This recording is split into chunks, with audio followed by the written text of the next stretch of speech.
Hey, what's up, everyone? This is Minnesota Mike back with you for another video. This is another one in my vlog series that I do through the Memphis Songwriters Association in conjunction with the blog that I write for them, talking all about songwriting and what has worked for various artists over the course of a handful of years, whether those songs have been hits or not.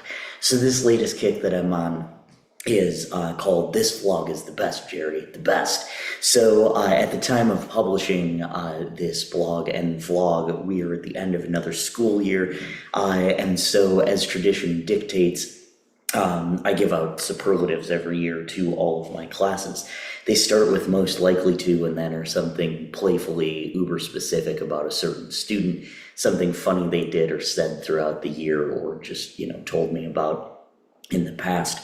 So while I'm handing out superlatives, I figured I'd talk about some songs that use them as well. So we're going to start off with the best I ever had, or best I ever had, I should say, Gray Sky Morning by Vertical Horizon.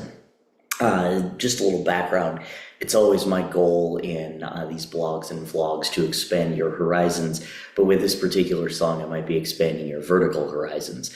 We talked about one of their songs, Everything You Want, in our Twist and Shout blog and vlog kick, and now we're going to talk about a song off that same album that I oddly enough didn't discover until Gary Allan covered it about 8 years after the original came out.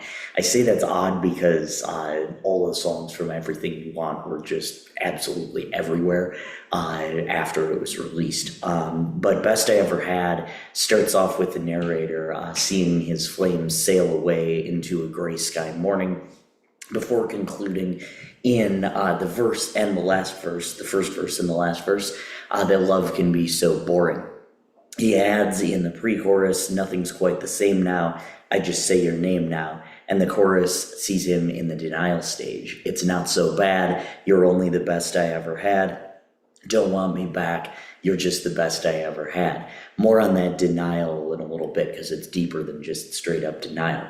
He admits in the second verse that remembering the girl leaves me down and lonely. And finally, in the middle eight, he recognizes that it might take some time to patch me up inside, but that we might find in time that you were always right. But I think the most memorable line, maybe because it's the one I identify with the most, is trying to figure out who's to blame. And that comes in the last pre-chorus. Was it what you wanted? Could it be I'm haunted? Melodically, the song's intro uses F sharp, G sharp minor, B, F sharp, and C, which gets played twice. The song is written in F sharp major, and therefore this is a 1, 2, 4, 1, 5 pattern.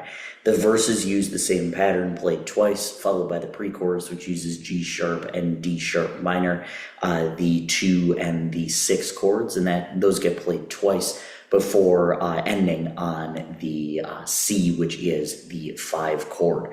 The chorus uses the same chords.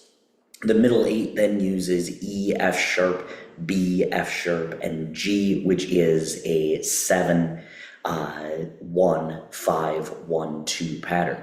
There's a great analysis of John Waite's Missing You from some One Hit Wonder special. I think we talked about Missing You in maybe the Denial blog or something, but I'm almost positive we talked about it. But anyway, there's a line in it where he says, obviously, I ain't missing you, and then later he says, I can't lie to myself.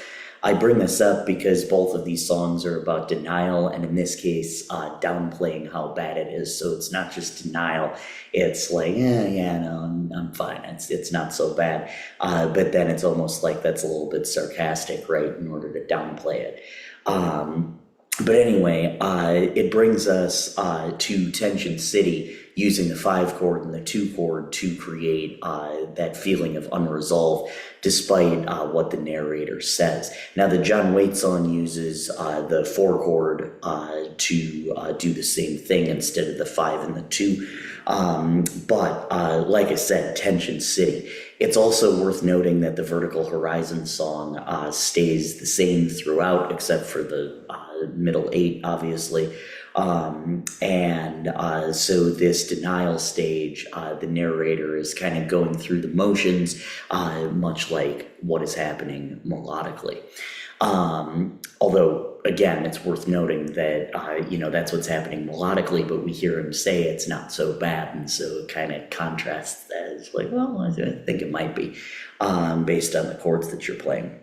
But anyway, structurally, the song uses a simple verse, pre-chorus, chorus, verse, pre-chorus, chorus, middle 8, verse, pre-chorus, chorus format.